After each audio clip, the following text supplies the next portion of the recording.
Now, here's the reality. The fact that bail was denied, and with the explanation that the judge gave, there is only one possible scenario for why, and it goes beyond just someone made a phone call, okay? There's another case coming. All right, let's talk about what's really going on with Diddy. Because if you thought his recent acquittals meant the storm was over, think again. Sure, he dodged two of the heaviest accusations, trafficking and racketeering. But word on the street? This was just the opening act. Behind closed doors, prosecutors are quietly stacking a case that, if true, could make everything he's faced so far look like child's play. So, what exactly are they holding over his head? Is this just another wild industry rumor? Or is there a darker truth hiding in the shadows waiting to explode? Stay right here, because we're about to unpack every piece of it. The bail denial alone, it rattled the entire game. Sean Diddy Combs, music mogul, business titan, cultural icon, has always been the guy who owns the spotlight. But now, that spotlight has turned into a glaring interrogation lamp, exposing a much darker chapter in his life. After a controversial verdict, the judge refused him bail. And the reasoning? Let's just say it raised more eyebrows than it answered questions. According to the court, Diddy's supposed history of violence and risk to the community justified keeping him locked up. But here's the twist. Legally, he's never been convicted of any violent crime. None. So why hold him like this? Insiders say the answer might be bigger than the charges we've already seen. The theory? There's a superseding indictment, a fresh set of allegations, ready to drop. Something heavier, deeper, and far more dangerous for Diddy. And the only way to make sure he can't interfere? Keep him exactly where he is. But the legal side is just one layer. The other is far more shadowy, and it's wrapped up in money, power, and the kind of influence most of us will never see up close. For decades, Diddy's rise was intertwined with corporate giants like Diagio, the company behind Ciroc vodka, which he turned into a billion-dollar brand, and backed by financial titans like BlackRock and Vanguard. These aren't your everyday investors. They don't just buy shares. They move markets. They shape industries. They decide who gets to rise and who quietly fades away. And here's where things get messy. Sources say Diddy's fallout with Diagio, after he threatened lawsuits and accused them of discrimination, upset the balance. Badly. The market reaction? Diageo's stock reportedly took a massive hit. And if there's one thing these powerful shareholders hate, it's instability. Now think about it. These are the same forces that have their fingerprints all over Hollywood, music, politics. Insiders point to the eerie silence from top artists on controversial issues as proof. It's not indifference, it's control. Careers, narratives, even public opinion, all managed from behind the curtain. And that's the stage where Diddy's current battle is playing out. Not just a courtroom fight, but a high-stakes collision of business empires, political clout, and the law itself. Which is why, if you ask me, this bail denial isn't just a legal decision. It's a signal. And it's saying something big is coming. The next few months, they could peel back the curtain on something much bigger, alliances shattered, power struggles erupting, and a reckoning that could ripple across industries far beyond Diddy's world. So don't blink. This story is nowhere near done. Let's rewind and talk about how we got here. Sean Diddy Combs didn't just stumble into billionaire status. He built it, brick by brick, deal by deal. One of the crown jewels of his empire, his partnership with Diageo, the multinational giant behind Ciroc vodka. Now, before Diddy stepped in, Ciroc was barely making waves. But with his brand power, his marketing genius, and that knack for turning anything he touches into gold, the brand skyrocketed. Industry insiders say it started as a simple revenue-sharing deal. Just a modest slice of profits above the baseline. But before long, those profits weren't just healthy. They were massive, pouring hundreds of millions into Diddy's pocket. This wasn't just a good business move.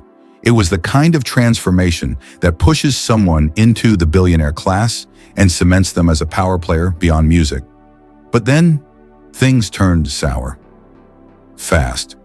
When Diddy tried to co-own a tequila brand with Diageo, the relationship cracked. Details are fuzzy, but here's what's clear. Tensions boiled over.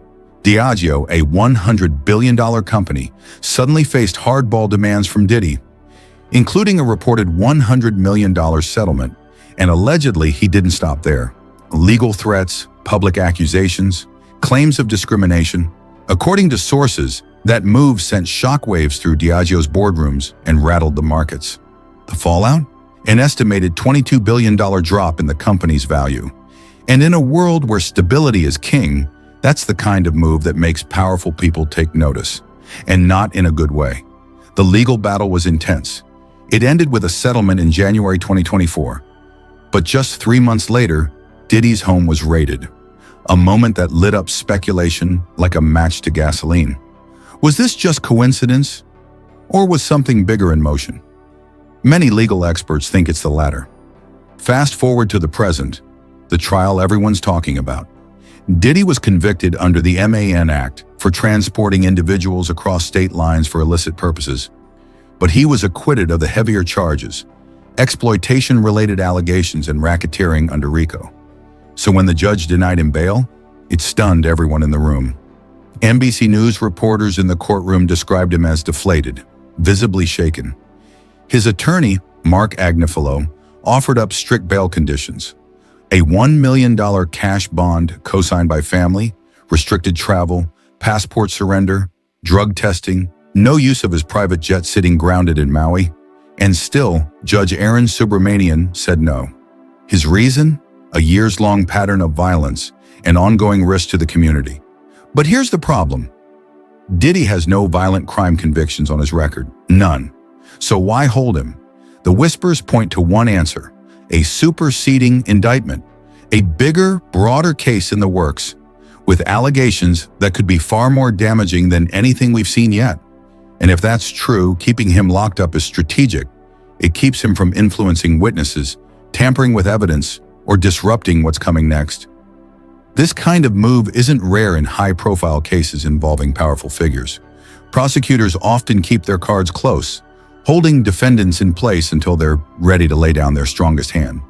And if you connect the dots, the timing of the bail denial, Diddy's ongoing legal mess, and the aggressive stance of the prosecution, the picture gets a whole lot clearer. Behind this courtroom drama, there's a shadow most people don't see: the influence of financial titans like BlackRock and Vanguard. These aren't just big-name investors. They're the kind of power players who hold major stakes in companies like Diagio, and by extension, influence entire industries. They don't simply own shares, they shape corporate governance. They set the tone for how businesses operate, and when you shape corporations, you inevitably shape culture, politics, and even public opinion. So when you look at Diddy's falling out with Diageo, you could frame it as more than just a celebrity's business dispute. This is a collision between a high-profile entrepreneur and the entrenched machinery of global capital. And here's the thing. In a game like this, there's always more at stake than what's written in the court documents. Insiders say the eerie silence from top entertainment figures on controversial social and political issues isn't random. Many believe it's fear of losing lucrative deals or crossing the wrong boardroom. After all, upsetting powerful shareholders isn't a career move most people are willing to risk. And so the public watches. A high-stakes game of power, influence, and justice is playing out in real time. Bail denied, markets shifting, legal battles unfolding. All of it paints a picture of a man standing at the exact crossroads of celebrity status and corporate firepower, facing not just legal charges, but the fallout of challenging some of the most untouchable forces in business. With sentencing still months away and whispers of a new indictment growing louder, Diddy's story is far from over. Will this be the start of a steep downfall or the setup for a massive comeback? That's still up in the air, but one thing is certain: behind closed doors, the battle lines are already drawn, and the stakes couldn't be higher. On the surface, the bail denial makes no sense. Diddy was acquitted of the most severe allegations: exploitation-related charges and racketeering conspiracy, and convicted only on lesser counts under the MAN Act, which targets transporting individuals across state lines for illicit purposes. Yet despite this, the judge ruled to keep him locked up until sentencing, citing a years-long pattern of violence. The catch? There are no violent crime convictions against him, no pending violent charges either. So why hold him? According to legal analysts and connected insiders, the answer might be a shadow indictment, a superseding set of charges waiting in the wings. Allegedly, this next wave could carry far more serious accusations than anything we've heard in court so far. Some even believe it could bring forward explosive claims that have swirled around Diddy for years, but have never been formally tested before a jury. Over time, plenty of rumors and allegations have surfaced. Some supported, many not. From alleged orchestrations of violence against rivals, to troubling claims of drug use and manipulation in his inner circle. Whispers of substance-fueled parties, allegations of coercion, even rumors involving underage attendees. None of this appeared in the current trial, which focused narrowly on two ex-partners, both of whom the jury decided were willing participants. Legal observers suggest this narrow focus was no accident. Prosecutors might be pacing themselves, building the case in layers, starting small and preparing to drop heavier charges once more evidence and witnesses are locked in. And the pre-sentencing detention, in this light, it could be less about punishing what's already proven and more about keeping control while a bigger case takes shape. The timeline fits. After that heated dispute with Diagio over the Ciroc deal and the settlement in early 2024, came the raid on Diddy's home. Sources close to the situation say it may have uncovered new evidence or sparked fresh investigations. And from that point on, the tone from the court has been clear. They're bracing for something bigger. Since the day his bail was denied, every move in that courtroom has felt like a signal. And the judge's sharp words made it even clearer.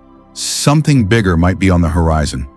To really understand the weight of that, you've got to look at the pattern in high-profile cases involving wealthy, connected figures. Courts don't just wait for the next hearing. They use tools like superseding indictments, extra layers of charges rolled out later, to keep a defendant in line, especially if they think there's a risk of flight or a chance witnesses could be pressured. And make no mistake, when the system does that, it's sending a message loud and clear. We're not done with you yet. But this case isn't just about legal tactics. Looming behind it are corporate giants with deep pockets and even deeper stakes in how this ends. Diagio's backers include some of the biggest asset managers in the world, BlackRock and Vanguard. Together, they hold influence over most of the Fortune 500. And they're not just investors. They're architects of corporate governance, shapers of cultural trends, and quiet power brokers in political conversations. Their connection to Diddy's business ventures, and now his legal nightmare, puts this fight squarely at the intersection of celebrity culture and global economic muscle. Industry whispers suggest Diddy's war with Diageo may have set off a chain reaction. His public accusations of discrimination and that now infamous threat to burn the house down allegedly rattled these boardrooms. And when Diageo's valuation reportedly plunged by $22 billion, it's fair to say the shockwaves were felt in places most of us will never see. Here's the thing. These are institutions that thrive on stability and predictability. A messy, high-profile feud that drags in legal risk and PR damage? That's a storm they'll do anything to avoid, which is why some see Diddy's harsh pre-sentencing detention as more than a reaction to the charges on paper. It's a warning. Cross these interests and there's a price to pay. That opens the door to a bigger question. Is this all about justice, or are we watching the collision of law, money, and politics in real time? From a legal standpoint, a superseding indictment is not a wild theory. In complex prosecutions, organized crime, racketeering, even serious exploitation-related cases, prosecutors often go in stages. They start with what's easiest to prove, then build up to more complex accusations once fresh evidence and witnesses are secured. That process can stretch on for months, even years. If that's what's happening here, Diddy's legal team has a long road ahead. Even if he clears the current charges, the shadow of a new, heavier indictment hangs over him. His ongoing detention could simply be a way to make sure he's right where they want him, unable to interfere with whatever's coming next. Meanwhile, the public is split. Some see this as government overreach, a calculated takedown of a successful Black entrepreneur over what they call victimless acts between consenting adults. Others see the charges as a justified stand against exploitation and abuse. Adding to the fog are the rumors, none proven, but impossible to ignore. talk of violent retaliation, whispers about drug use at lavish parties, allegations involving minors, and an overall haze of behind-the-scenes dealings that never quite make it into the court record. One thing's for sure, this isn't just about one man versus the law. It's about a system that plays by different rules when the rich and famous are involved. It's about alliances made and broken, and it's about the lengths the most powerful interests will go to protect their empire. As the clock ticks towards sentencing, the world is watching, waiting, and wondering, what's the next card they're going to play? Will there be new charges, fresh revelations, or a twist no one saw coming? Until that moment arrives, one thing is certain. The denial of bail hangs over this case like a warning flare.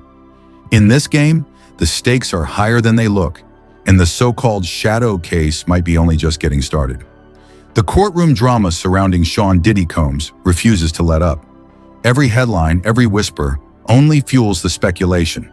On paper, the charges almost sound surreal compared to the weight of the punishment he's facing. The entire conviction hinges on allegations tied to the Mann Act, transporting consenting adults across state lines for intimate encounters. And yet, the penalties? Brutal. Up to 10 years in prison per count. Which leaves us with the question that keeps popping up. Who exactly is the victim here? Legal insiders say this case sits at a complicated intersection: law, power, and the shifting boundaries of social norms. After hearing every word of testimony, the jury concluded the individuals involved were willing participants. In other words, a so-called victimless offense. And yet Diddy sits in detention, staring down the possibility of years behind bars. It's a paradox, one that has people asking if justice is being served or twisted. To understand the backdrop, you have to look at how these kinds of arrangements typically happen in the world of high-end companionship. For the wealthy, it's often about convenience, privacy, and certainty. Sure, cities like Las Vegas are overflowing with nightlife and opportunity, but for some, the simpler path is to arrange company through trusted, discreet channels. A well-connected contact or a secure website might offer profiles, rates, and preferences. The client picks the match. Imagine flying into Vegas, skipping the chaos of crowded bars and instead booking a companion for the night. Maybe the agreed fee is $7,000, a price for company, conversation, and intimacy. No games, no social guesswork. Both sides know the deal. Both agree. But here's the catch. Cross state lines with that arrangement, and the Mann Act turns it into a federal offense. A law created to combat exploitation, but one that today captures a much wider net of situations, including ones involving consenting adults. That's why this case is striking such a nerve. Should the justice system really drop the hammer this hard on private agreements? Does keeping someone in a cell for months, maybe years, over this kind of charge actually serve the greater good? The truth is, the legal system doesn't exist in a vacuum.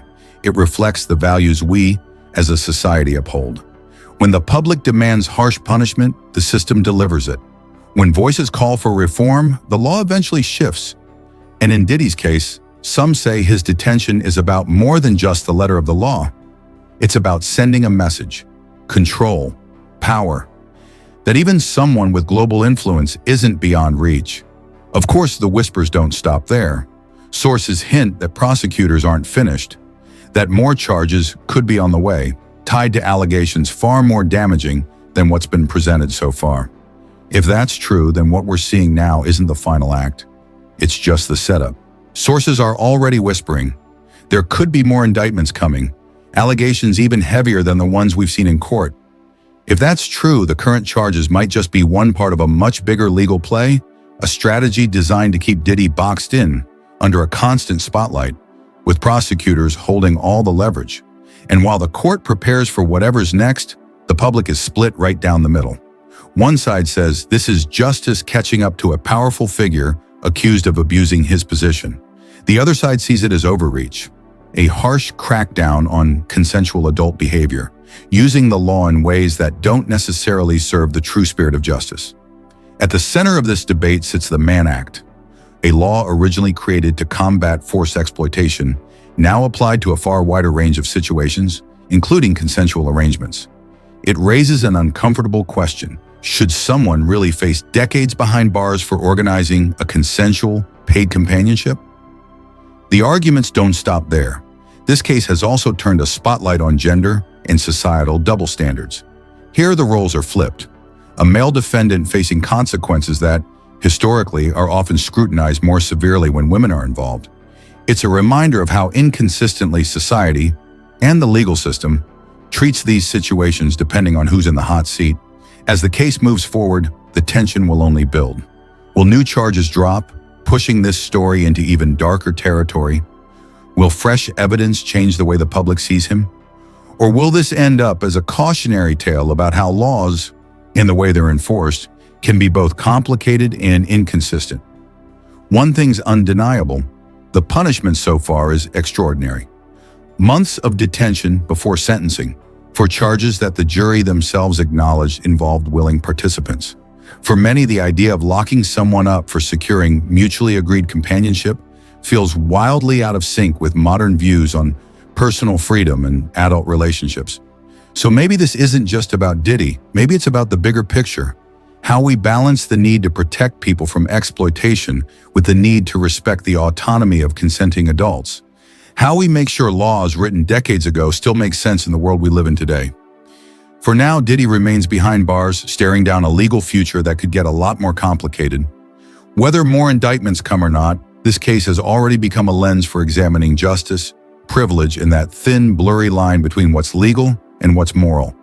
And as the public watches and debates, one thing's for sure: this story isn't over. Not even close. So what do you think? Is there another case looming just over the horizon for Diddy? Drop your thoughts in the comments.